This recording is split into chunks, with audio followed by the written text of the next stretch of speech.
विभिन्न सङ्घ संस्थाका प्रतिनिधिहरू, सुरक्षा निकायका प्रमुख र प्रतिनिधिहरू र सचिवजीहरू लगायत सञ्चारकर्मी र अरू सम्पूर्ण डाक्टर्स लगायत सम्पूर्ण साथीहरू,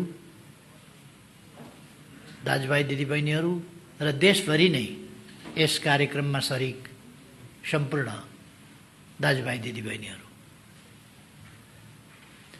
आज हामीले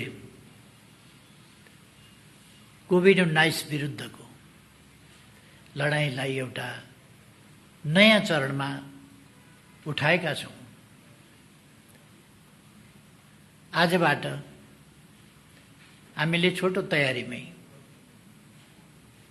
अघि नै भर्खर मन्त्रीजीले राखिसक्नुभयो, आज 120 जसो स्थानबाट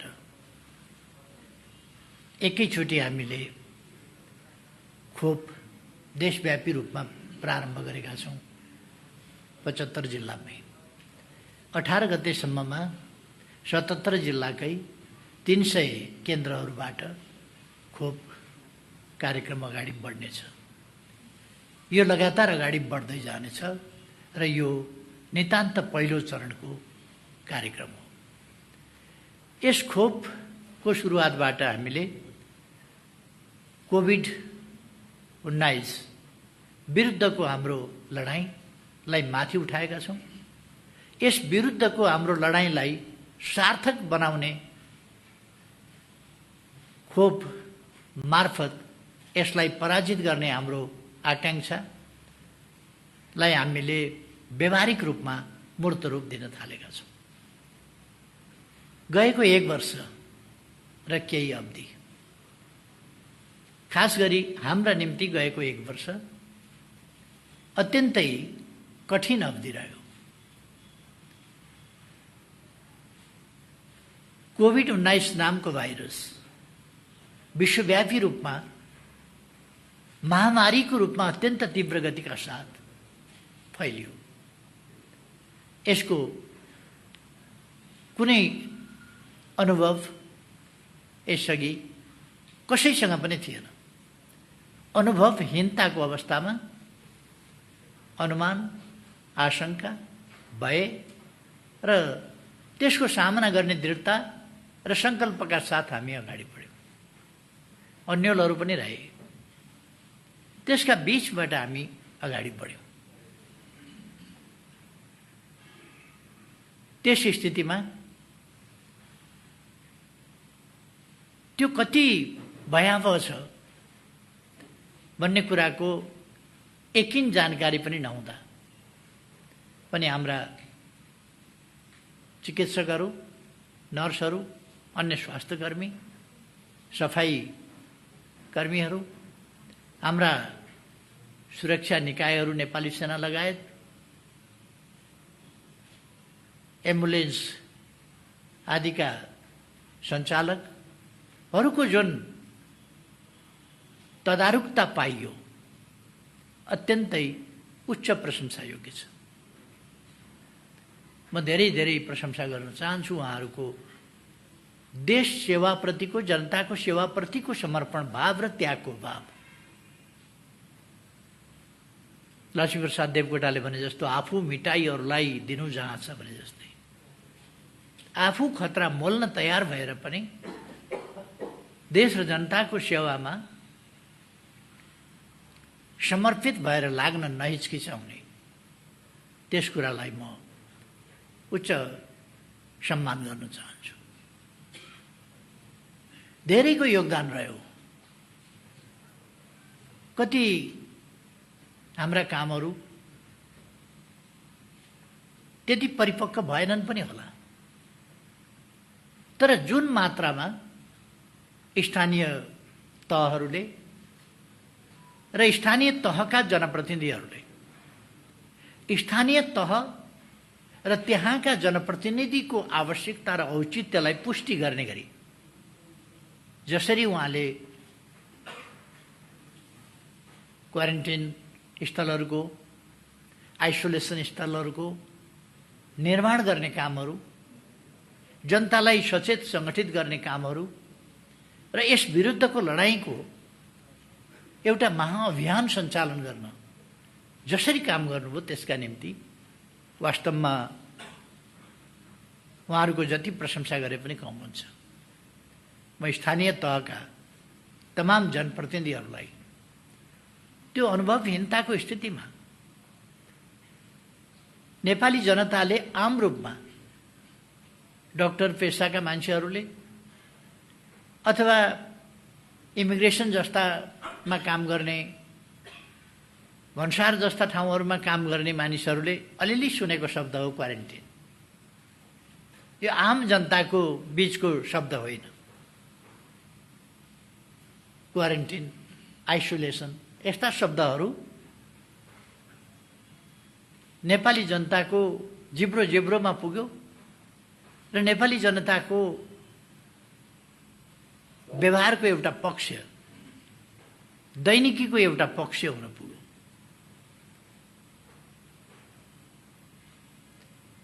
हाम्रो यसबीचमा यस रोगले हाम्रो संस्कृतिको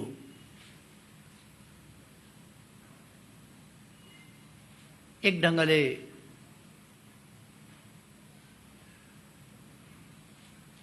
एउटा यस्तो पाटो जो अत्यन्त सुन्दर थियो, त्यो ओझेल पर्न खोजेको थियो, त्यसलाई फेरि अगाडि बढाएर ल्यायो। नमस्कार अथवा नमस्ते। यो कोभिड-19ले 1 वर्षमा ह्यान्डसेकलाई बाई बाई गरिदियो, नमस्तेलाई वेलकम गर्यो, स्वागत गर्यो। किनभने सोशल डिस्टेन्स अनिवार्य भयो। त्यसकारण अभिवादन गर्दा अङ्कमाल गर्ने, हात मिलाउने जस्ता कुराहरू ओझेलमा पर्दै गए र नमस्ते जस्ता कुराहरू जो न स्पर्शबाट सर्नु, हात मिलाउनु त नजिकै जानु पर्यो, न श्वास प्रश्वासबाट सर्नु, न पसिनाबाट सर्नु, कतैबाट सर्ने खालको स्थिति नहुने, त्यस कुरालाई फेरि हाम्रा पूर्वजहरूले राम्रै गरेका रहेछन्, राम्रै पत्ता लगाएका रहेछन्। आदर सम्मान भाव पनि प्रकट गर्ने नमस्कार भनेर, र त्यसमा शिष्टता, मर्यादा, शालीनता सबै कुरा पनि हुने। कहिले कहिले जानी नजानिकन अरूको सभ्यता सिक्दा बलियाले अलिकति कमजोरको हात कराप्प पारेर आँसु निकाल्ने स्थिति पनि नहुने। त्यस स्थितिबाट एउटा नयाँ फेरि पुनर्जागरणको स्थिति पनि यसले ल्यायो। यसले पुनर्जागरणको स्थिति अर्को के ल्यायो भने हाम्रा पूर्वजहरूले यो रोगको सम्बन्धमा प्रतिरोध गर्ने, रोग लाग्नै नसक्ने गरी आफूलाई स्वस्थ राख्ने, निरोगी खाना खाने, ताजा खाना खाने जस्ता हाम्रा अर्ग्यानिक खालको खाना खाने जुन प्रचलन हो, र जीवन र जगतको सम्बन्ध, जीवन र प्रकृतिको सम्बन्ध, जीवन र जडीबुटीको सम्बन्ध, जीवन र बोट बिरुवाको सम्बन्ध, जीवन र प्रकृतिको सम्बन्ध, जीवन र अरू जीवहरूको, मानव जीवन र अरू जीवहरूको सम्बन्ध आदि कुराहरूलाई पनि फेरि वैज्ञानिक ढङ्गले पुनर्परिभाषित गर्ने र ठिक ठाउँमा ल्याउने काम पनि गर्यो। हाम्रो परम्परागत औषधि विज्ञान, आयुर्वेद, होमियोपैथी, अनेक प्राकृतिक चिकित्सा पद्धति र हाम्रा जडीबुटीहरूको प्रयोग, हाम्रा मसलाहरूको प्रयोग आदि कुराहरूतर्फ जो औषधिमय गुणले युक्त छन् त्यतातर्फ फेरि समाजलाई सचेत गराउने, सजग गराउने र फर्काउने काम पनि गर्यो। अर्थात् यो विश्वव्यापी ज्यान मारा रोग जसले करोडौं मानिसलाई आक्रान्त गर्यो, दुःख दियो, पीडा दियो। सिम्टोमेटिक, नन सिम्टोमेटिक, असिम्टोमेटिक, अथवा कोही पल्लै छेउमा पुगेर फर्किने स्थिति जीवनको, त्यस्ता अनेक कष्टप्रद कुराहरू र लाखौं मानिसहरूको ज्यान यसले लियो। यो धेरै नकारात्मक पक्ष हो।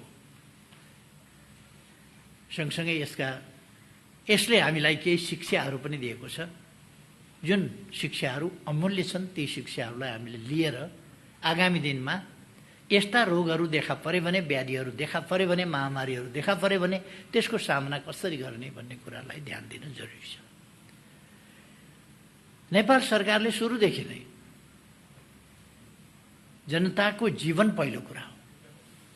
अरू कुरा भन्दा जीवन पहिलो कुरा हो। अरू कुरा त हामी रिभाइभ गर्न सक्छौं, जीवन गयो भने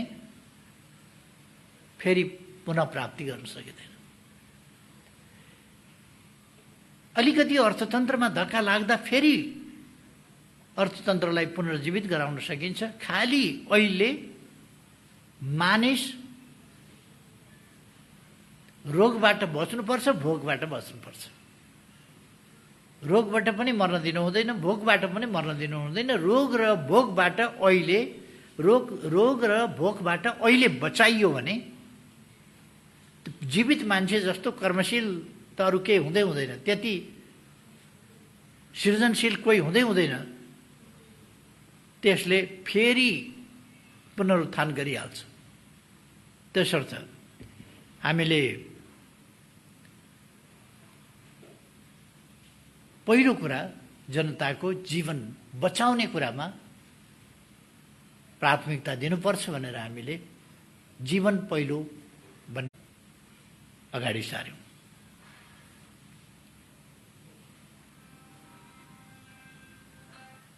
त्यसले अर्थपूर्ण परिणाम दिएको छ। यसका पछाडि दुईटा कारण छन्, या तीनटा कारण भन्न सक्छौँ हामी।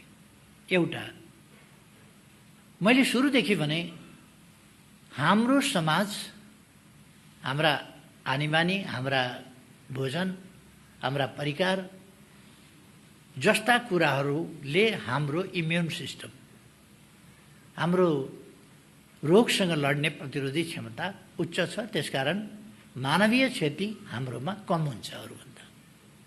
आज तथ्यहरूले त्यो देखाएका छन् कि 0.7% को मात्रै यस रोगबाट अथवा यस रोगले मृत्यु भएकाहरू मध्ये यो रोगले छोएपछि त हामीले यसै रोगलाई भन्छौँ फेरि। त्यसो गर्दा पनि 7% मात्रै यस रोगबाट मृत्यु हुनेको संख्या रहेको छ। अथवा हाम्रो प्रतिरोध क्षमता राम्रो छ भन्ने कुरा देखिन्छ र यसलाई हामीले अझ आगामी दिनमा ध्यान दिनु र सबल बनाउनु जरुरी छ। यस बीचमा यस रोगका कारणले जीवन गुमाउनेहरूप्रति हामीले भावपूर्ण श्रद्धाञ्जली अर्पण गरेका छौँ। म पनि उहाँहरूप्रति भावपूर्ण श्रद्धाञ्जली अर्पण गर्न चाहन्छु कि यो महामारी विश्वव्यापी रूपमा जसरी आयो र जसरी यसले मानिसहरूको अप्रत्याशित ढङ्गले जीवन लीला समाप्त गर्ने काम गर्यो, यो अत्यन्तै दुःखद कुरा हो। र दिवंगतहरूप्रति श्रद्धाञ्जली अर्पण गर्दै, उहाँहरूका परिवारमा संवेदना व्यक्त गर्दै, अहिले पनि जो रोगसँग लडिरहनु भएको छ उहाँहरूप्रति शीघ्र स्वास्थ्य लाभको कामना गर्दछु। र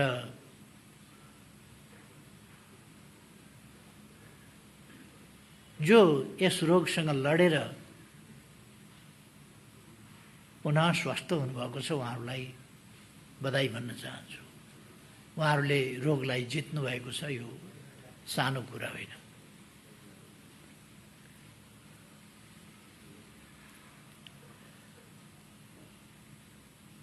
हामीले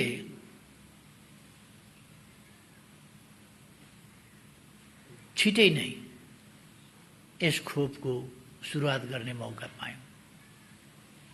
यसका निम्ति हाम्रो छिमेकी मित्र राष्ट्र भारत सरकार, भारतका जनता र खास गरी महामहिम प्रधानमन्त्री नरेन्द्र मोदीजी प्रति म धन्यवाद भन्न चाहन्छु कि उहाँहरूले आफूले सुरु गरेको हप्ता दिनभित्रै जसो हामीले सुरु गर्न सक्ने गरी हामीलाई 10 लाख डोज उपलब्ध गराउनु भएको छ, त्यही पनि डोनेसनमा। यसका लागि म विशेष धन्यवाद भन्न चाहन्छु। हामी अरू मित्र राष्ट्रहरूसँग, सङ्घ संस्थाहरूसँग पनि कुराकानी गरिरहेका छौँ। यसभन्दा पछि हामीले कोभ्याक्स पनि प्राप्त गर्नेछौँ र अरू प्रयासहरू पनि हाम्रा भइरहेका छन् र हामी भारत सरकारसँग उचित मूल्यमा थप भ्याक्सिन खरिद गर्नका लागि पनि कुराकानी गरिरहेका छौँ र म विश्वस्त छु यसमा।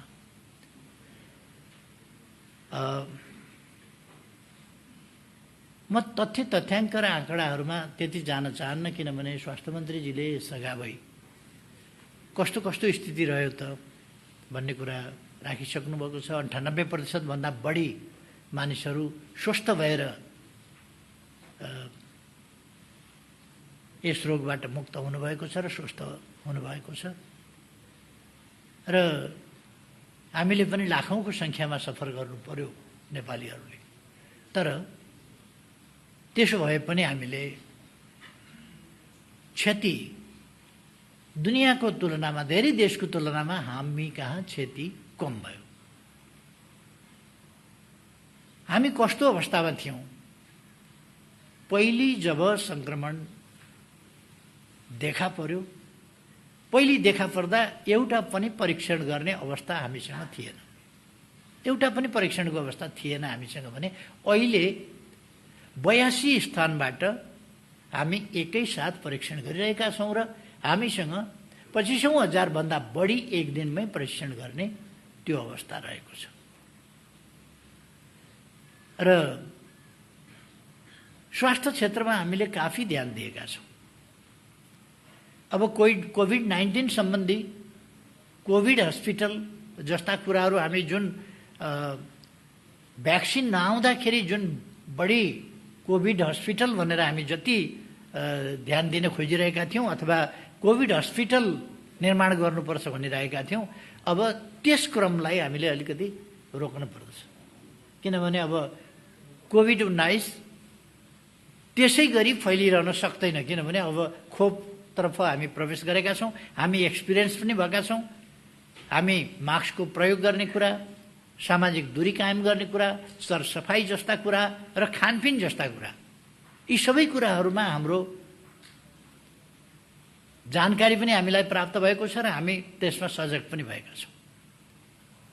त्यसकारण आज मान्छे हिजोभन्दा बढी सतर्क छ, तर हिजो जस्तो भयावह छैन, भयभीत छैन मान्छे। मानिसले यसलाई सावधानी पर्याप्त अपनाएको छ, तर त्यति त्रसित भइरहेको छैन। हिजो सावधानी भन्दा बढी त्रास थियो। जता पनि मान्छे देख्यो कि कोभिडको संवाहक जस्तो देख्ने, परिवारकै मान्छे पनि कोभिडको संवाहक देख्ने, आफ्नै साथीभाइ पनि कोभिडको संवाहक देख्ने, त्यस्तो जसले पनि त्यो कोभिडै बोकेर हिँडेको छ कि जस्तो छ भने पनि केही छैन। अलिकति सामाजिक दूरी कायम गर्नु पर्यो र मास्क लगाउनु पर्यो। त्यसकारण यस अवसरमा म सम्पूर्ण दाजुभाइ दिदीबहिनीहरूलाई आग्रह गर्न चाहन्छु, फेरि पनि खोप प्रारम्भ भए पनि हामीले यसको सम्पूर्ण रूपमा नियन्त्रण नभएसम्म मास्क प्रयोग गर्ने सामाजिक दूरी कायम गर्ने, सरसफाइमा ध्यान दिने र उचित खानपिनमा ध्यान दिने र हाम्रा औषधिजन्य खानेकुराहरू, जडीबुटीहरू डाक्टर वैद्यहरूको परामर्शमा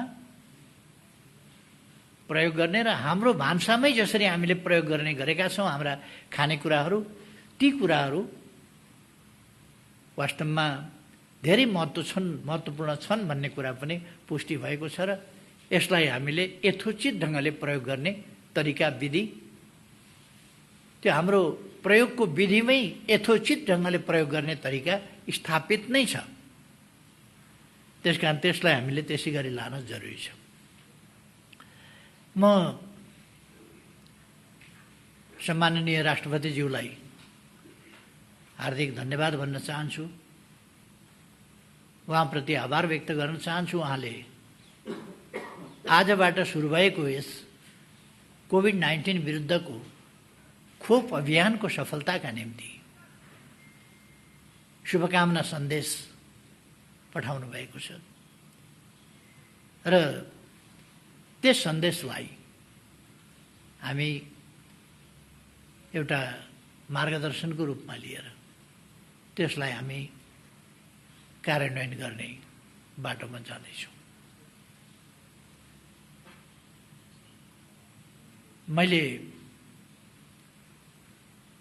पहिलेदेखि पनि भन्ने गरेको छु, हामी एउटा चिजमा मात्रै भर पर्ने होइन। अब भ्याक्सिन आयो, खोप आयो, त्यसकारण अब हामी खोपमा मात्रै भर पर्ने होइन। खोप पनि 100% रिलायबल फेरि नहुन पनि सक्छ, केही पर्सेन्ट त्यसमा रिलायबिलिटी नहुन सक्छ अथवा त्यसको पुरा भर पर्न नपर्ने स्थिति पनि हुनसक्छ। त्यो महत्त्वपूर्ण र अत्यधिक भरपर्दो र अत्यधिक महत्त्वपूर्ण पक्ष हो कोभिड विरुद्धको लडाइँको, साह्रै महत्त्वपूर्ण पक्ष हो। तर सँगसँगै हामीले अरू पक्षहरूमा किञ्चित लापरवाही गर्नु हुँदैन। अहिले जुन कामहरू हामी गरिरहेका छौँ कोभिड विरुद्धको लडाइँमा, ती कामहरूलाई जारी राख्नुपर्दछ। हामीले जुन तरिकाहरू अवलम्बन गरेका छौँ त्यसलाई जारी राख्नुपर्दछ। अहिलेसम्म खोप नहुँदाखेरि पनि हामी नियन्त्रण गर्दै ल्याएका थियौँ यसलाई। हामीले अगाडि पनि भनेका थियौँ यो दसैँ तिहार ताका अत्यधिक फैलिनेछ, त्यसपछि मङ्सिरबाट बिस्तारै यो ओह्रालो लाग्नेछ र लगभग फागुनतिर पुग्दा यसलाई हामीले धेरै कन्ट्रोलको स्थितिमा लिइसकेका हुनेछौँ भन्ने हाम्रो अनुमान थियो र त्यो अनुमान अनुसार नै अब त हामीलाई त्यो अनुमानलाई साकार पार्नका लागि, त्यसलाई यथार्थमा परिणत गर्नका लागि हामीसँग अब खोप नै आइसकेको छ र हामी ठान्छौँ करिब 3 महिनाभित्र हामीले सम्पूर्ण नेपालीलाई खोप उपलब्ध गराइसक्नेछौँ। मेरो विचारमा 3 महिना लाग्न सक्छ जस्तो लाग्छ र म यस अवसरमा हामीले कसलाई प्राथमिकता दिएका छौँ, के छौँ आदि कुराहरू पनि मन्त्रीज्यूबाट अघि नै आइसकेको हुनाले म त्यतापट्टि धेरै जान चाहन्न। म कसरी हामी अगाडि बढ्दैछौँको पनि व्याख्या विश्लेषण आइसकेको छ, त्यता पनि जान चाहन्न। मानव जाति यस्तो विकासको चरणमा पुगेको छ, यो यसै पनि विभिन्न कठिनाइहरू, विभिन्न प्रतिकूलताहरू चिर्दै चिर्दै अस्तित्वमा रहेको र विकास गरेको प्राणी हो। त्यसमाथि आज विज्ञान र प्रविधिको यति धेरै विकास भएको, खोज अध्ययन अनुसन्धानमा मानिस यति निर्लिप्त ढङ्गले लागिरहेको र विभिन्न अनुभवहरू पनि सँगालिसकेको, हामीलाई आज अत्याधुनिक ल्याबहरू जस्ता कुराहरू पनि, त्यस्ता कुराहरू पनि उपलब्ध भएको र यसका पृष्ठभूमिमाहरू खोपहरू उत्पादनका निर्माणका मानवीय अभ्यास प्रयास र सफलताहरू पनि मिलिसकेको त्यो पृष्ठभूमि पनि रहेको थियो, जसले गर्दाखेरि यस विरुद्धको खोप लगभग 1 वर्ष नपुग्दै खोप तयारी भइसक्यो र 1 वर्ष पुग्दा नपुग्दा यो प्रयोगमा आउन थालिसक्यो। म यस काममा लाग्ने सम्पूर्ण वैज्ञानिकहरू, खोजकर्ताहरू, अध्ययन अनुसन्धानकर्ताहरू र ती प्रयोगशालामा काम गर्नेहरू र यसतर्फ सफल हुन्छ कि हुँदैन भन्ने कुरा त यकिन नहुँदा पनि लगानी गर्ने लगानीकर्ताहरू, सरकारहरू, संस्थाहरू सफल हुन्छ कि हुँदैन तर पनि आफ्नो समय त खेर जान सक्छ, त्यस्तोमा लाग्ने रिसर्चरहरू, वैज्ञानिकहरू, स्वास्थ्य क्षेत्रका हस्तीहरू सबैको प्रशंसा गर्न चाहन्छु। उहाँहरूको सफलताका लागि बधाई भन्न चाहन्छु र उहाँहरूलाई धन्यवाद भन्न चाहन्छु। ती देशहरू, यसमा वास्तवमा क्षमताको पनि आवश्यकता पर्थ्यो, त ती देशहरू जसले यसमा लगानी गरे, जसले खोप उत्पादन गरे, उहाँहरूलाई बधाई भन्न चाहन्छु। उहाँहरूको ठुलो सफलता हो। तर उहाँहरूको सफलताले सिङ्गो मानव जातिको कल्याण गरेको छ। त्यसकारण त्यो सफलताको महत्त्व अझ बढेको छ कि त्यो सफलता उहाँहरूको आफ्नो राष्ट्रिय सीमाभित्र मात्रै रहेको छैन, त्यो नेसनल बााउन्डरीभन्दा बाहिरसम्म मानव जातिको हितको लागि गएको छ। त्यसै कारण आज हामी यस खोपको शुभारम्भ गरिरहेका छौँ। त्यसकारण त्यस्तो देशहरू, त्यस्ता संस्थाहरू, त्यस्ता वैज्ञानिकहरू, खोज अध्ययन अनुसन्धान गर्ने सबैमा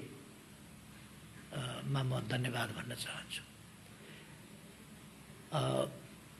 मैले धेरै अगाडि पनि भनेको थिएँ, खोपहरू आउला एक दिन, पत्ता लाग्ला र हामी खोपमा जाउँला। तर खोप नाफा कमाउने माध्यम हुनु हुँदैन, व्यापारको विषय हुनु हुँदैन।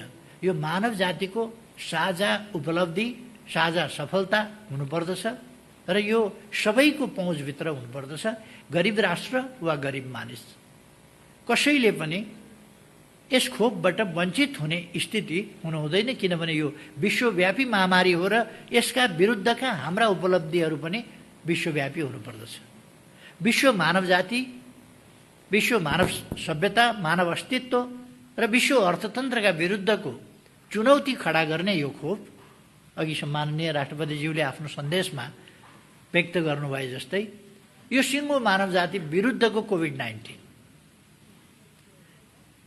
त्यसका विरुद्धको यो खोप पनि त्यसै गरी विश्व मानव जातिको उपलब्धि, सफलता र सम्पत्ति हुनुपर्दछ र हरेक मानिसले यसबाट वञ्चित नहुने स्थिति हुनुपर्दछ। त्यसकारण हामीले नीति लिएका छौँ कि कोही पनि नेपाली नागरिक वा नेपालमा बसोबास गर्ने व्यक्तिले निःशुल्क यो खोप प्राप्त गर्नेछ। चाहे हामी अनुदानको रूपमा प्राप्त गरौँ, जस्तो यसपल्ट हामीले प्राप्त गरेका छौँ, अथवा हामीले किन्न परोस्, तर हामी हाम्रा देशवासीहरूलाई यो खोप निःशुल्क, बिना भेदभाव, प्राथमिकताका आधारमा, संवेदनशीलताका हिसाबले प्राथमिकताका आधारमा यो खोप उपलब्ध गराउनेछौँ र यसरी उपलब्ध गराइनुपर्छ र यसमा सहयोग गर्न पर्ने राष्ट्रहरूले, संस्थाहरूले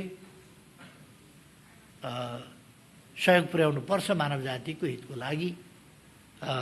नसक्नेहरूलाई उपलब्ध गराउनुपर्छ भनेर र यस सम्बन्धमा हामीले आवश्यक बजेटको पनि तर्जुमा गरेका छौँ र म यस कार्यक्रम मार्फत सम्पूर्ण नेपाली दाजुभाइ दिदीबहिनीहरूलाई भन्न चाहन्छु कि हामी कुनै पनि हिसाबले नेपाली जनताको जीवन रक्षाका लागि कोभिड-19 विरुद्धको यो खोप सबैमा यथाशीघ्र निःशुल्क उपलब्ध गराउनेछौँ र यो अभियान निःशुल्क खोप उपलब्ध गराउने र नेपाली जनताको जीवनको रक्षा गर्ने अभियानको यो एउटा धेरै महत्त्वपूर्ण अङ्ग हो।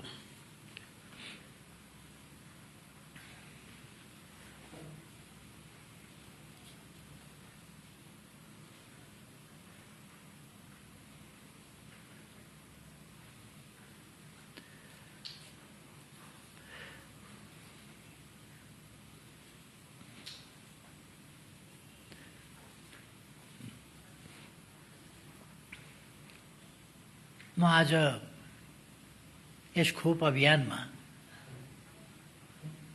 राष्ट्र नै एक ढङ्गले भन्ने हो भने सरिक भएको छ। यस अभियानमा संलग्न सबैमा हार्दिक धन्यवाद भन्न चाहन्छु र यस अभियानलाई हामी निरन्तर अगाडि बढाउने छौँ भन्ने कुरा मैले अघि नै राखिसकेको छु। यसमा सबैको साथ, सबैको सहयोग, सबैको संलग्नता आवश्यक छ। आज लगाइएको खोपको कति दिनपछि लगाउनुपर्छ यो खोप फेरि? 28 दिनपछि। अच्छा, 28 दिनपछि यस खोपको दोस्रो डोज लगाउनुपर्छ फेरि। त्यो दोस्रो लगाउँदा त्यहाँ पनि फेरि लापरवाही हुनु हुँदैन। त्यो यसपछि यस समयमा लगाउनुपर्छ भनेपछि त्यसै समयमा लगाउनुपर्छ। यसमा सजगताका लागि, सहभागिताका लागि र सजगता अपनाएर सहभागितामा पुर्याउनका लागि सबैलाई सहयोग गर्नका लागि सचेत समुदायलाई म हार्दिक आग्रह र अनुरोध गर्न चाहन्छु। अन्त्यमा म फेरि एकपल्ट सबै अहिलेसम्म योगदान गरेका चिकित्सक, नर्स, अरू स्वास्थ्यकर्मीहरू, सफाई मजदुरहरू, एम्बुलेन्सका चालक सहयोगीहरू, सब वाहनका चालक सहयोगीहरू अथवा अरू ढङ्गले संलग्न मान्छेहरू वा सेनाका अधिकृत र जवानहरू, डाक्टरहरू, त्यसै गरेर प्रहरी र अरू सुरक्षा निकायहरू र भिडभाडमा पनि आफू गएर बसेर काम गर्नुपर्ने र सङ्क्रमणको जोखिम लिने सबै र सचेतनता कार्यक्रमहरू सञ्चालन गर्ने सञ्चारकर्मी मित्रहरू लगायत सबैलाई हार्दिक धन्यवाद दिन चाहन्छु। र यो महामारी पूर्ण रूपमा नियन्त्रण नभएसम्म फेरि पनि म आग्रह गर्न चाहन्छु, हामीले अपनाइ आएका प्रोटोकल्स अर्थात् स्वास्थ्य सम्बन्धी मापदण्डहरू, स्वास्थ्य सम्बन्धी नियमहरू, मास्क लगाउने कुरा, सामाजिक दूरी कायम गर्ने कुरा, स्वास्थ्य सफाइमा ध्यान दिने कुरा र खानपिनमा ध्यान दिने कुरा, योग अथवा अरू प्रकारका व्यायामहरूमा ध्यान दिने कुरा, यी कुराहरूमा कुनै कमी नआओस्, बरु यसलाई अझ व्यवस्थित ढङ्गले अगाडि बढाउने काम होस्, सबैको यसमा ध्यान जाओस् भन्ने आग्रह गर्न चाहन्छु। र आजको यस कार्यक्रमको आयोजनाका लागि, यसको व्यवस्थापनका लागि म स्वास्थ्य मन्त्रालय र माननीय स्वास्थ्य मन्त्रीजी, सचिवजी लगायत सिङ्गो स्वास्थ्य मन्त्रालय र अरू सबै संलग्न 7 प्रदेशमा सबै केन्द्रहरूमा रहेका सबैमा हार्दिक धन्यवाद भन्न चाहन्छु। र आज जसलाई खोप दिइएको छ उहाँहरूको प्रतिरोध क्षमता बढोस्, एउटा पनि खोप खेर नजाओस्, शुभकामना भन्न चाहन्छु र आफ्नो भनाइ यतिमै टुङ्ग्याउँछु। धन्यवाद।